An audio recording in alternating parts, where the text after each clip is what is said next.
வணக்கம். நான் முகமது ஆலம், வடமாகாண கடற்றொழில் இணையத்தின் செயலாளர். இன்றைய தினம் அந்த ஊடக வாயிலாக சில விடயங்களை நாங்கள் தெரிவிக்க வேண்டியிருக்கின்றது. நேற்று முன்தினம் தமிழகத்திலே நடைபெற்றிருக்கின்ற அயலக தமிழர் தினம் என்ற ஒரு நிகழ்வு ஸ்டாலின் கௌரவ தமிழக முதலமைச்சர் ஸ்டாலின் அவர்களின் தலைமையிலே விமர்சையாக நடைபெற்றிருக்கின்றது. இலங்கையிலிருந்தும் அதற்கான பிரதிநிதிகள் சென்றிருக்கின்றார்கள். பல விடயங்கள், குறிப்பாக தமிழால் இணைகின்ற பல விடயங்கள், தமிழால் உயர்வோம் தமிழால் இணைவோம் தரணியில் உயர்வோம் என்ற துணிப்பொருளுக்கு அமைவாக அந்த செயற்பாடு நடைபெற்றிருக்கின்றது. இது காலத்தின் தேவையாகும். உண்மையிலேயே இவ்வாறான செயற்பாடுகள் தான் தமிழ் என்ற உணர்வையும் தமிழோடு இணைய வேண்டும் என்ற அந்த ஆசையையும் தமிழ் மக்களுக்கு அது ஏற்படுத்துகின்றது. உண்மையில் ரெண்டு நாட்டை நாங்கள் எடுத்துக்கொண்டால் தமிழால் இணைவோம் என்பதற்கு பொருத்தமான நாடாக தமிழகத்துக்கும் வடபகுதிக்கும் நிறைய உறவு இருக்கின்றது. குறிப்பாக இந்தியாவுக்கும் இலங்கைக்கான உறவு. அதுக்கப்புறம் எடுத்துக்கொண்டால் நேபாளோ பங்களாதேஷோ பாகிஸ்தானோ தமிழால் இணையக்கூடியவாறு எந்த நாடும் அல்ல, இலங்கைக்குத்தான் அந்த வார்த்தை பொருத்தமானது. எனவே நான் கூற வருகின்ற விடயம், இந்த தமிழால் இணைவோம் என்பத வார்த்தை உண்மையில் பாராட்டக்கூடியதாக இருந்தாலும் தமிழர்கள் நாங்கள் இணைந்திருக்கின்றோமா?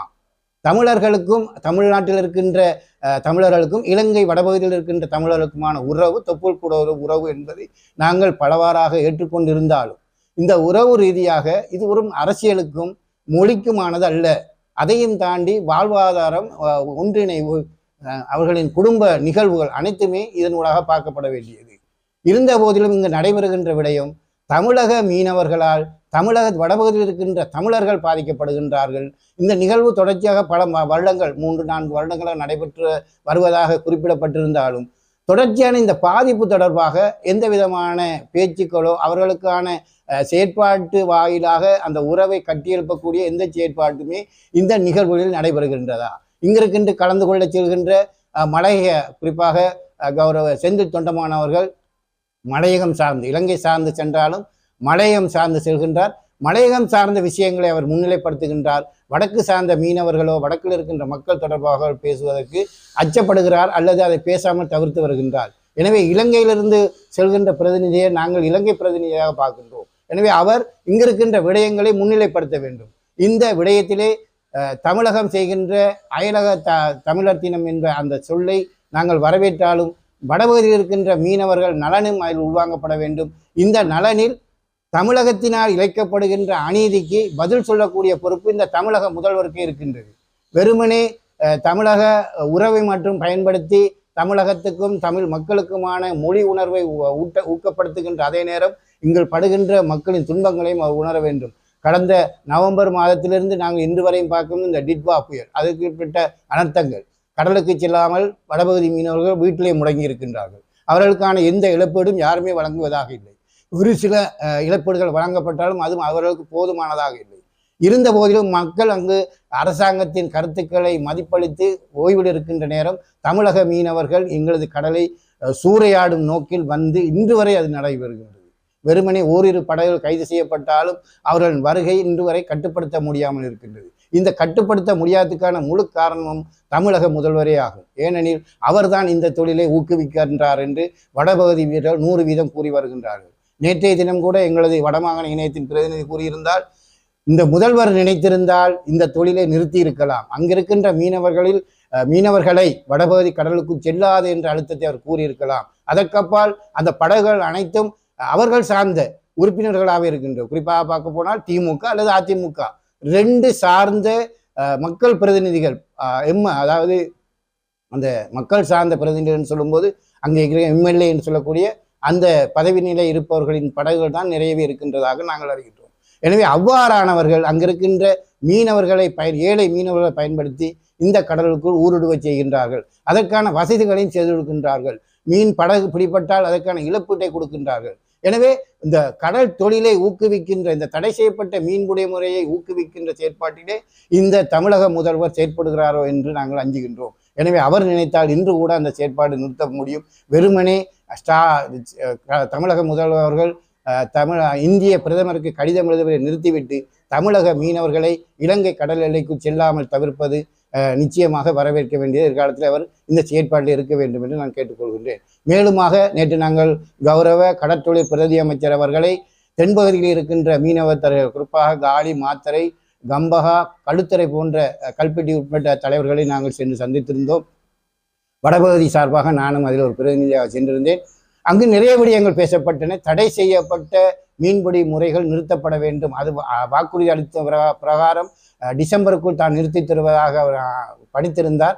இருந்த போதிலும் இன்று வரை தொடர்ந்து நடைபெற்று வருகின்றது. எனவே அதை நிறுத்தக்கூடிய வகையிலே நாங்கள் பல கருத்துக்களை அங்கு சொல்லியிருந்தோம். அதில் வடமாகாணம் சார்பாக நாங்கள் ஒரு 4 விடயங்களை மையப்படுத்தி தபால் அட்டைகளை ஜனாதிபதிக்கும் கடற்தொழில் அமைச்சருக்கும் வழங்குவதென தீர்மானித்து அந்த பிரதியை அவர்கள் கையளித்து ஒவ்வொரு விடயங்களுக்கும் நான் ஆக்கப்பூர்வமான பதிலை அவரிடம் எதிர்பார்த்தேன். இருந்த போதிலும் அவர் நழுவல் போக்கிலேயே இந்திய மீனர் விடயத்திலே திடமான பதில் அவரிடமிருந்து வரவில்லை. அதே போன்று உள்ளூரில் இருக்கின்ற தடை செய்யப்பட்ட தொழில்முறையை நிறுத்துவதிலும் அவர் போதிய அளவு அக்கறை செலுத்த கூறிய போதிலும் இன்று வரை அந்த செயற்பாட்டை அவர்களால் நிறுத்த முடியவில்லை என்பதை நாங்கள் ஏற்றுக்கொள்ள வேண்டியிருக்கின்றது. அதற்கப்பால் உளவு இயந்திரங்களை கொண்டு கரவலை செய்வதை நாங்கள் நிறுத்த கூறியிருந்தோம். அது நிறுத்தி தருவதாக பதிலளித்திருக்கின்றார். அதே போன்றுதான் கடல் அட்டை பண்ணைகளை சீராக வடிவமைத்து மீனவர்களுக்கு பாதிப்பில்லாத வகையிலே மறுபரிசீலனை செய்யுமாறு கேட்டிருந்தோம். அதையும் தான் நெக்டா நாரோடு கதைத்து செய்திருவதாக கூறியிருக்கிறார். இதில் ஒரு விடயம், இந்திய மீனவர் விடயத்திலே அவர்கள் மெத்தன போக்கு, இந்த அரசாங்கம் ஒரு கடுமையான நடவடிக்கை எடுக்க தயங்குகின்றது அல்லது விட்டு கொடுப்போடு கடந்த அரசாங்கங்கள் போல் செயற்படுகிறோம் என்று நாங்கள் அஞ்சுகின்றோம். எனவே இந்த விடயத்தில் அரசாங்கம் கவனம் செலுத்த வேண்டும். குறிப்பாக ஜனாதிபதி அவர்கள் எதிர்வரும் 15ஆம் தேதி மன்னார் வருகை இருக்கின்றது. பல நிகழ்வுகள் அது ஒழுங்கு செய்யப்பட்டிருக்கின்றன. நிச்சயமாக அவர் பல அபிவிருத்தி வேலைகளையும் அதே போன்று சில கருத்துக்களையும் சில அபிவிருத்தி சார்ந்த விடயங்களையும் அவர் கருத்து கூற இருக்கின்ற நிலையிலே கடந்த காலங்களில் அவர் வருகையின் போது பல வாக்குறுதிகளை அளித்திருந்தார். கடல், ஆகாயம், தரை எல்லாமே இலங்கை அரசாங்கத்தின் ஆளுகைக்குட்பட்டது. இதில் யாரையும் நாங்கள் அந்நியர்கள் உள்நுழைவதையோ அவர்களின் கட்டுப்பாட்டில் கொண்டு போவதையோ நாங்கள் விரும்பவில்லை, தடுப்போம் என்று. ஆனால் இன்று வரை நடைபெறுகின்றது. எமது கரையிலிருந்து 200 மீட்டர் அளவிலே இந்திய மீனவர்கள் அந்நிய நாட்டு படகுகள் தொழில் செய்கின்றன. கண்மூடிக்கொண்டு கடற்படையும் இந்த அரசும் பார்த்து கொண்டிருக்கின்றது. எமது மீனவர்களின் வலைகள் இந்த அறுத்தறியப்பட்டு எல்லாமே இழந்தவர்களாக, அதாவது சிறு உதவியை கூட அவர்கள் பெற முடியாத நிலையிலும் அவர்களுக்கான அந்த வாழ்வாதார சிறு சிறு அவர்கள் சேமிப்பூடாக அல்லது அவர்களின் கடனூடாக பெற்ற உபகரணங்களை கூட இன்று காப்பாற்ற முடியாமல் இருக்கின்றது. ஒரு நேர உலருணவு வழங்கக்கூட இன்று தகுதியற்று இருக்கின்ற இந்த நிவாரண பொதிகளை வழங்குவோம் என்ற அந்த வாக்குறுதி ஒரு தகுதியற்றதாக, ஒரு பெருமதியற்றதாக ஆக்கப்பட்டிருக்கின்றது. ஒரு ஜனாதிபதியின் கருத்து என்பது ஒரு பெருமதியாக நாங்கள் பார்க்கின்றோம். அவரால் சொல்லப்பட்ட அந்த உலருணவை கூட அவராலேயே கொடுக்க முடியாத இந்த 12,000 மன்னர் எடுத்துக்கொண்டால் 12,000 மீனவர்களுக்கு தருவதாக அளிக்கப்பட்ட வாக்குறுதி இன்று 1000தோடு மட்டுப்படுத்தப்பட்டு அவர் கொடுத்த வாக்குறுதி காற்றிலே பறக்கப்பட விட்டு இருக்கின்றது. இது அவர் செய்த குற்றமா அல்லது அதிகாரிகள் செய்த குற்றமா என்று அந்த அதிகாரி தான் விளங்கப்படுத்த வேண்டும். ஜனாதிபதியும் இதற்கான விளக்கத்தை தர வேண்டும். ஏனால் ஜனாதிபதி மட்டுமல்ல, இந்த அரசாங்கமும் மீடியா வாயிலாக, ஊடக வாயிலாக வருகின்ற கருத்துக்களுக்கு மதிப்பளிக்கின்றது. அது உன்னிப்பாக பார்க்கப்படுகின்றது. எனவேதான் சந்தி வழியே பேசாமல், கூட்டம் வைத்து பேசாமல் நாங்கள் ஊடக வாயிலாக இந்த விடயத்தை தெளிவுபடுத்துவது. ஊடகங்கள் கண்காணிக்கப்படுகின்றன, அது பார்க்கப்படுகின்றன. இதற்கான பதில் நிச்சயமாக இவர்கள் வாயிலிருந்து வரும் என்று எதிர்பார்த்து இந்த ஊடகத்தை நிறைவு செய்கிறது. இந்த கச்சதீவு விடயம் தொடர்பாக இப்போது அமைதி காக்கப்படுகின்றது அல்லது அது தொடர்பாக மீனவர் சார்ந்த விஷயங்கள் பேசப்படாவிட்டாலும் எதிர்வருகின்ற பிப்ரவரி மாதம் 27ஆம் தேதி நினைக்கிறேன் கச்சதீவுக்கான திருவிழாவுக்கான ஆயத்த பணிகள் இலங்கையில் நடைபெறுகிறது. அதே போன்று இந்தியாவிலும் நடைபெற்று வருகின்றது. அங்கு சில இந்திய மீனவர்களிடையிலே அவர்களுக்கான சில படகு தொடர்பான பிரச்சனை இருப்பதாக நாங்கள் அறிகின்றோம். இருந்த போதிலும் இந்த கச்சதீவு தீவு சம்பந்தமாக கோயில் அந்த பராமரிப்பு அல்லது செயற்பாடுகள் தொடர்பாக நாங்கள் அதில் உள்நுழையாவிட்டாலும் கச்சதீவை சார்ந்து மீன்பிடிக்கின்ற இந்த தமிழக மீனவர்களின் இப்போதைய வருகை இந்த இந்திய இலங்கை அரசுகள் இலங்கை அரசுக்கான ஒரு அழுத்தத்தை கொடுத்து இந்த கைதுகளை குறைத்திருக்கின்றதோ என்று நாங்கள் அஞ்சுகிறோம். ஏனெனில் இந்த கச்சதீவு காலத்திலே ஒரு பெரிய பிரச்சனையை எடுத்துவிடக்கூடாது என்பதற்காகத்தான் இந்த இலங்கை அரசு இந்த தமிழக மீனவர்களின் வருகையை கட்டுப்படுத்துவதில் அசம்பந்தமாக இருக்கின்றது. எனவே இந்த திருவிழா காலங்களில் அவர்களை நாங்கள் தடுக்கும் போது அங்கே போராட்டங்களும் ஏனைய செயற்பாடுகளும் அரசியல் அழுத்தங்களும் ஏற்படும் என்று இந்த இலங்கை அரசு தயங்குகின்றதோ என்று நாங்கள் அஞ்சுகின்றோம். இதற்கப்பால் தமிழக அரசும் இந்த செயற்பாட்டை இந்த காலத்தில் ஊக்கப்படுத்துகின்றது. இதனூடாக இலங்கை அரசாங்கத்துக்கு அழுத்தத்தை கொடுத்து தமிழக மீனவர்கள் போதுமான அளவு இலங்கை கடற்பரப்பில் ஆதிக்கம் செலுத்தக்கூடிய செயற்பாட்டை இந்த செயற்பாடு தமிழக அரசின் செயற்பாடாக இருக்கலாம் என்று நாங்கள் அஞ்சுகிறோம். எனவே உடனடியாக தமிழக அரசு உடனடியாக இந்த விஷயத்திலே தலையிட்டு தமிழக மீனவர்கள் வருகையை கட்டுப்படுத்துவது. கச்சதீவு விடயத்திலே நாங்கள் ஒன்றை கூறுகின்றோம். கச்சதீவில் யாத்ரீகர்களாக அவர்கள் வந்து தொழில் செய்வதில் எங்களுக்கு யாத்திரிகளாக வந்து அவர்கள் வழிபாடுகளில் ஈடுபடுவதில் நாங்கள் எந்த மறுப்பும் சொல்லப் போவதில்லை, அது அவர்களும் பங்களிக்க வேண்டும். ஆனால் கச்சதீவை பயன்படுத்தி இலங்கை கடற்பரப்பில் அவர்கள் ஆக்கிரமிப்பு செய்வதையோ தொழில் செய்வதோ நாங்கள் எக்காலமும் எதிர்ப்போம் என்பதையும் இந்த வேளையில் பதிவு செய்கின்றேன். CF ஸ்ரீலங்கா என்ற கடற்பரப்பிலே தமிழக மீனவர்களின் தொடர்ச்சியான வருகை இலங்கை கடற்படையினால் போதுமான அளவு கட்டுப்பாட்டுக்குள் கொண்டு வர அவர்கள் முயற்சித்தாலும் இன்று வரை அவர்களால் அதை முழுமையாக கட்டுப்படுத்த முடியாத நிலை இருக்கின்றது. நாங்கள் கோருவது, வடபகுதி மீனவர்கள் கோருவது, தமிழக மீனவர்கள் எங்களது எல்லைக்கு தாண்டி இந்த சட்டவிரோத மீன்பிடியான இழுவை மடியை கொண்டு எங்களது கடற்பரப்பில் தொழில் செய்யக்கூடாது என்பதுதான். இதில் 2 விடயம்தான் இருக்கின்றது. ஒன்று, எல்லையில் அவர்கள் மறிக்கப்பட வேண்டும்.